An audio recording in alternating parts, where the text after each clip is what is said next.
Nagbabalik ang inyong kahardinerong mangyan, pero sa pagkakataong ito hindi tayo ngayon sa garden, kundi nandito tayo ngayon sa farm, sa aming bukid. Ayan. Ito yung taniman namin ng kamote.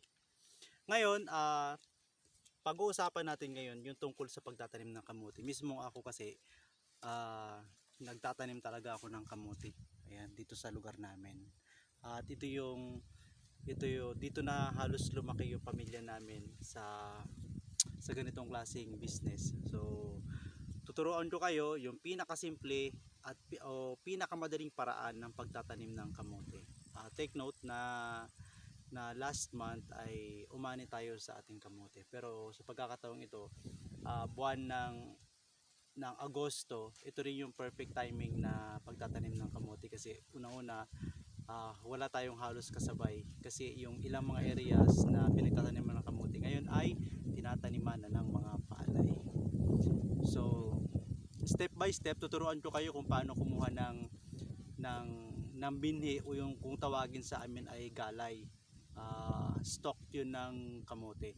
Pagkatapos tuturuan ko rin kayo kung paano siya ilatag doon sa pinag-araruhan at kung paano siya itatanim. So let's go! So ganito dapat kahaba. Ayan, ang panggamit natin ay karit. Pag nagkuha tayo, siguraduhin natin na halos isang dangkal lang siya. Dangkalan dapat siya yung haba niya para mas mabilis siyang mabuhay kumpara sa mahaba. Kasi pag mahaba yung natin, pag tinanim natin ganyan, mababali pa siya. Tsaka nakaano pa siya dun sa mas mahirap siya itanim. Pero pag ganito, mas madali siyang itanim. Dapat ay pipiliin din natin yung ating, wag yung mga ganitong payat, hindi nakasama yan. Ayan. Pipiliin natin yung mga matataba lang yung kanyang sanga. Mas maganda nga kapag magulang na. Ayan. Yun ang gagawin natin. Tapos po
maglalagay tayo ng galay sa ating linya. Ganito.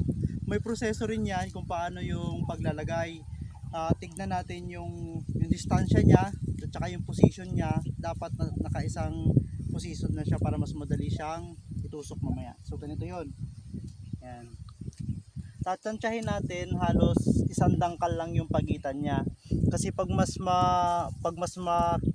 ganito, yan, pangit din siya kasi magagawan din sila ng nutrients ng bawat puno. Kaya kung dadalangan natin konti, mas makakahinga siya, kaya mas marami siyang laman. Yan yung technique diyan kung paano yung kamuti magkaroon ng maraming laman.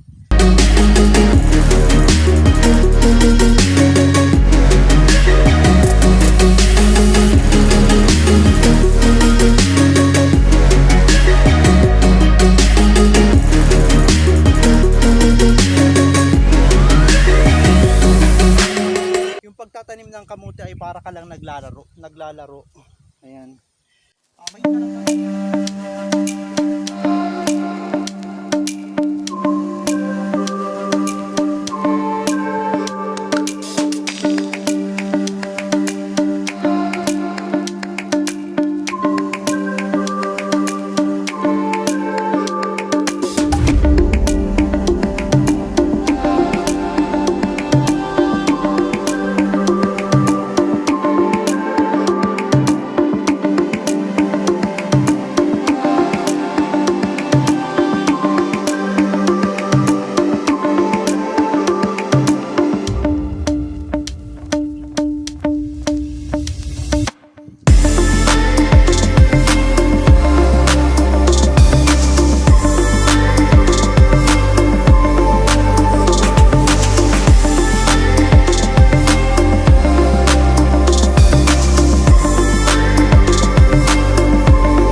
so yun, natapos na yung pagtatanim natin ng kamote sa araw na ito.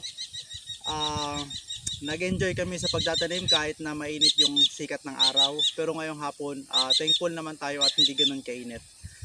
Pero syempre, naibahagi ko sa inyo yung step by step yung proseso ng pagtatanim ng halaman.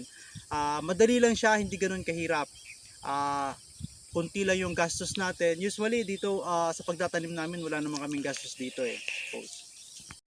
Yan, usually almost zero budget tayo dito eh sa pagtatanim natin ng kamote.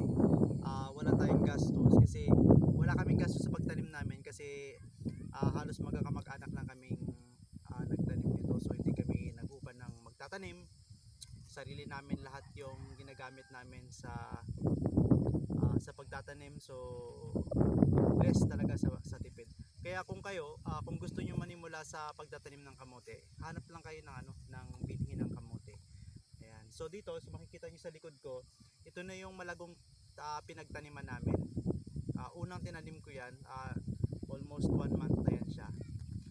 Ayan. So ganun lang kasimple, ganun lang kadali. Kung mayroon pa kayong mga pamaraan kung paano mas mapadali yung pagtatanim ng kamote, comment lang ninyo sa description ko o comment niyo lang para at least makatulong din kayo sa iba nating mga magsasaka. Thank you, ingat!